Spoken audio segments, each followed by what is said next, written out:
बच्चों, हम अपना एसएसटी का लेसन कंटिन्यू करेंगे जिसमें हमने फेस्टिवल्स के बारे में पढ़ा था।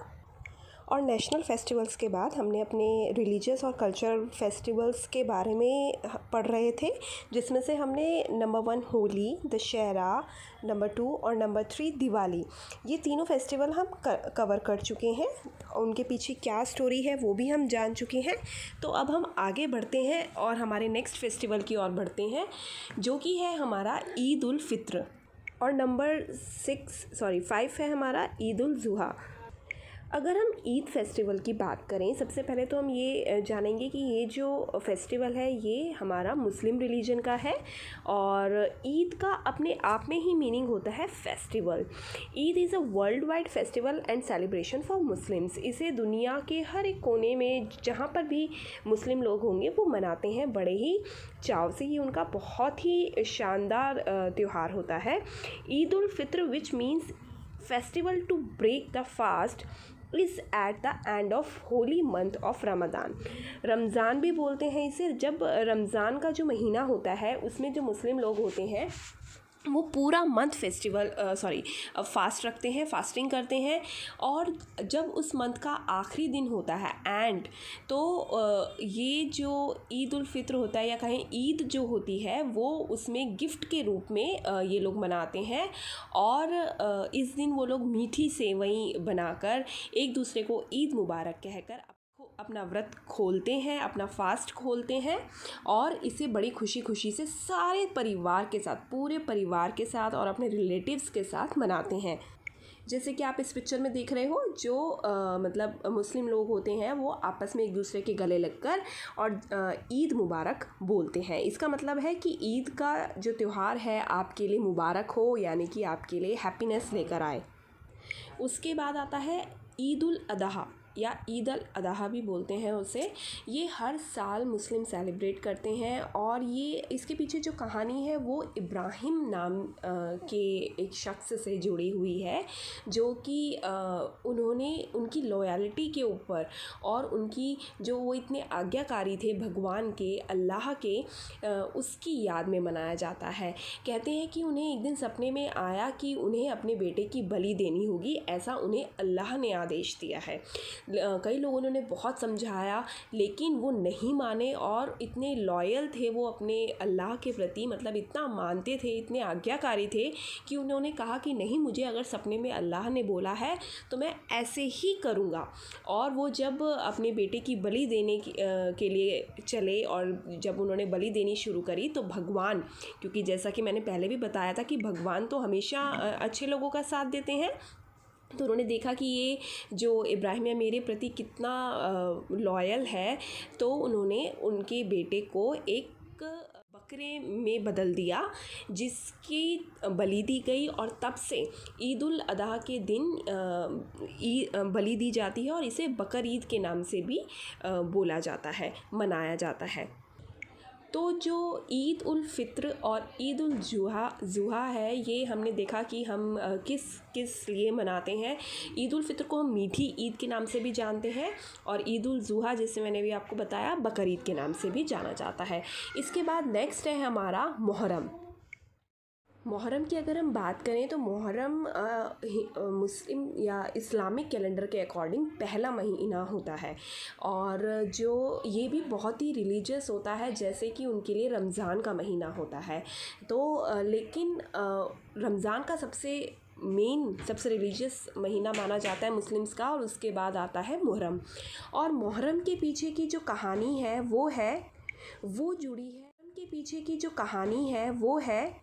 वो जुड़ी है त्याग से।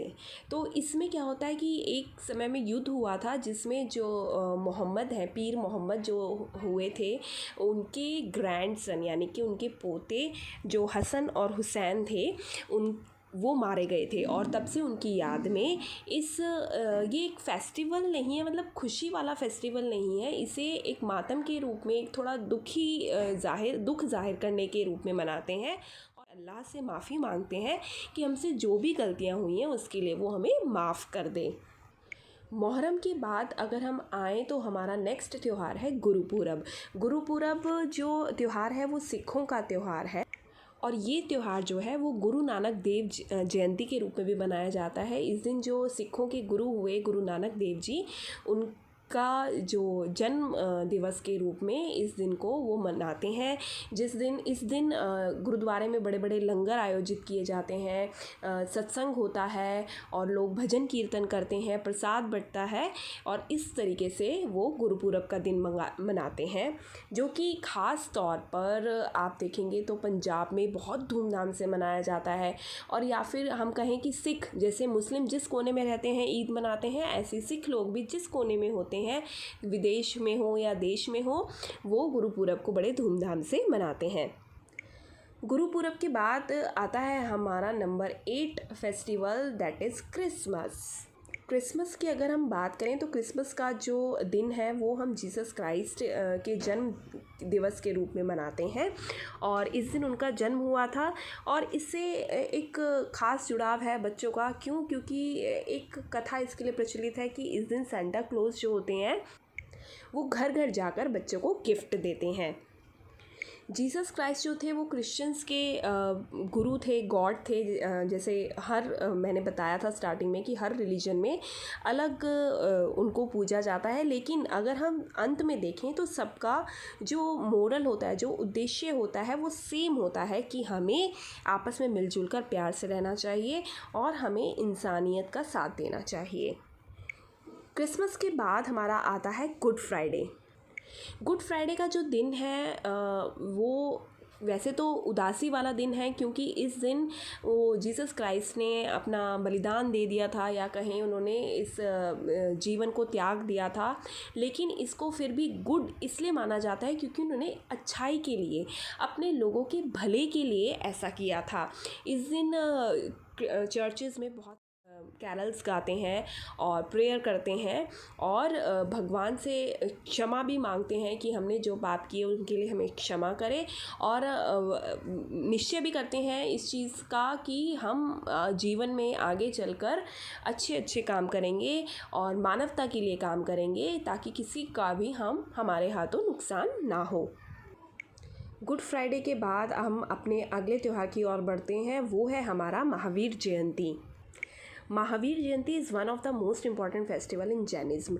जो जैन हमारे यहाँ एक और कैटेगरी के लोग हैं, जैन जो उनका धर्म होता है जिसे वो मानते हैं वो है जैनिज़्म, और उनका ये एक बहुत ही मेन फेस्टिवल रहता है। और ये सेलिब्रेट होता है किस खुशी में?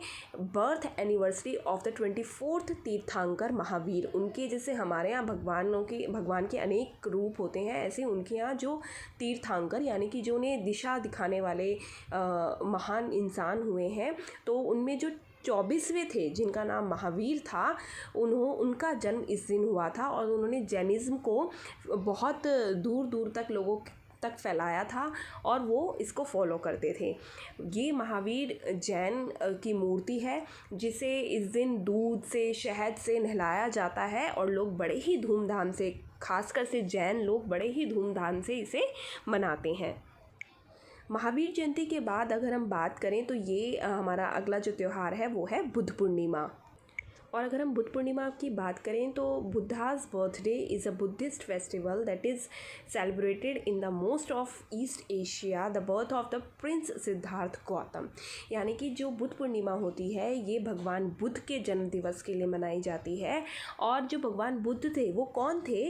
वो प्रिंस सिद्धार्थ गौतम नाम के राजा हुए, राजकुमार हुए, जिन्हें आगे चलकर गौतम बुद्ध की उपाधि दी गई। और उन्होंने बुद्धिज़्म, जैसे जैन है, हिंदुइज़्म है, मुस्लिम है, ऐसे ही उन्होंने बुद्धिज़्म का जो कैटेगरी है उसका निर्माण किया और वो उन्हीं के जन्म दिवस को हम मनाते हैं। बुद्ध पूर्णिमा के बाद अगर हम बात करें जन्माष्टमी, आप सभी को पता है जन्माष्टमी किस लिए मनाई जाती है। उस दिन कृष्ण जी का जन्म हुआ था जिसके लिए हम जन्माष्टमी मनाते हैं। नेक्स्ट है हमारा गणेश चतुर्थी जो मनाई जाती है, माना जाता है कि इस दिन भगवान गणेश जो थे वो इस दिन कैलाश पर्वत को छोड़कर धरती पर उन्होंने अपना आए थे, धरती पर उनका आगमन हुआ था। गणेश चतुर्थी के रूप में मनाते हैं। अगला त्यौहार है हमारा शिवरात्रि। शिवरात्रि जो त्यौहार है वो मनाया जाता है भगवान शिव जी और पार्वती माँ की शादी के रूप में। इस दिन कहते हैं कि उनका विवाह हुआ था पार्वती माँ के साथ, जिसे हम शिवरात्रि के रूप में मनाते हैं। तो आपने देखा कि हमारे देश में अभी तो मैंने बहुत सारे फेस्टिवल्स इसमें लिखे ही नहीं हैं। क्यों? क्योंकि वो आपकी बुक्स में नहीं दिए हुए। तो जैसे जैसे आप बड़े होंगे बाकी और रिलीजियस और कल्चरल फेस्टिवल के बारे में जानेंगे, लेकिन हमने मेन स्टोरी कवर करी, मेन फेस्टिवल कवर करें, और हमने अपने रिलीजियस और कल्चरल फेस्टिवल्स ऑलमोस्ट यहाँ पर बुक के अकॉर्डिंग ख़त्म कर दिए हैं।